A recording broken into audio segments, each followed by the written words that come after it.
Hey everyone, today, rather than actually performing a protocol on FlexPro Grip, I'm going to talk about the differences between the strength training cycle and then the individual strength training sessions, as you see labeled as a one session.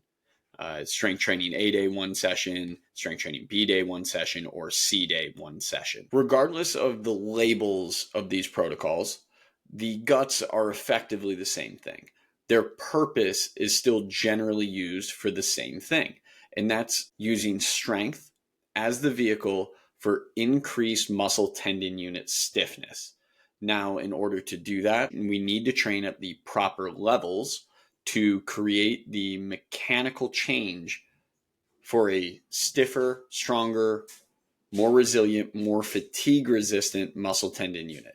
Now, that level is 70% of a one rep max, of your one rep max to be specific. So, the way we do that in these strength training protocols is regardless of whether it is the cycle or the individual sessions, each exercise begins with a one rep max. So that means for the flexion exercises, we will do a 4-finger flexion. For A days, whether it's in the cycle or in the one session, it will be fingertip flexion. In the C days, whether it's in the cycle or it's in the individual one session, it will be 4-finger mid-finger flexion.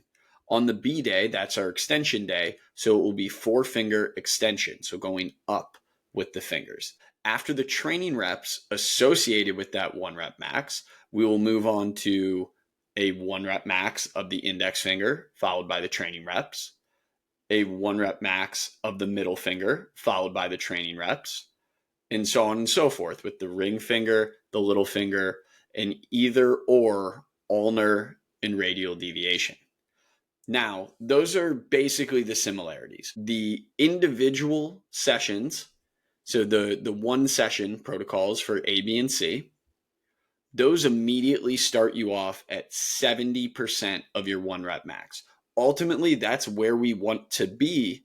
If you recall what we were talking about earlier with those mechanical changes, we want to be training at or above 70% of our one rep max in order to achieve those adaptations to the mechanical properties of the muscle, or the muscle tendon unit rather. Now, what changes a little bit with the cycle is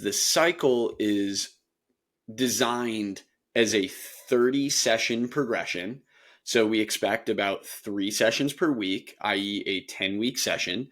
The research for muscle tendon unit stiffness adaptations, or the changes to the mechanical properties, would show that these adaptations occur most effectively in an 8 to 12 week window. 10 to 12 weeks is where we'll begin to see the very significant gains, but the positive changes really start to be noticed around that 8-week mark.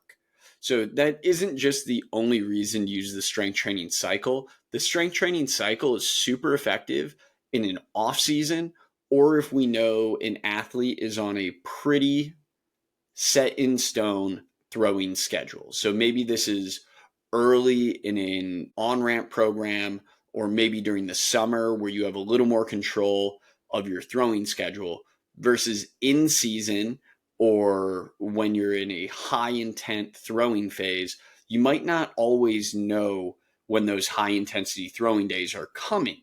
Thus, if we are going to be utilizing strength training in season or in these higher intent phases, we might need to pick and choose when we're knocking out each protocol, as opposed to just following a traditional A, B, C repetitive cycle, as in the strength training cycle. Versus if we need to pick and choose, these single sessions begin to make a lot of sense. Another thing that is different about the strength training cycle, as opposed to those 3 individual sessions, the cycle has a on-ramp component to it. With this on-ramp, the first round, so the first ABC, is going to be performed at 40% of your one rep maxes. The second round is going to be performed at 50% of your one rep maxes. Then we will do 2 consecutive rounds at 60% of your one rep maxes.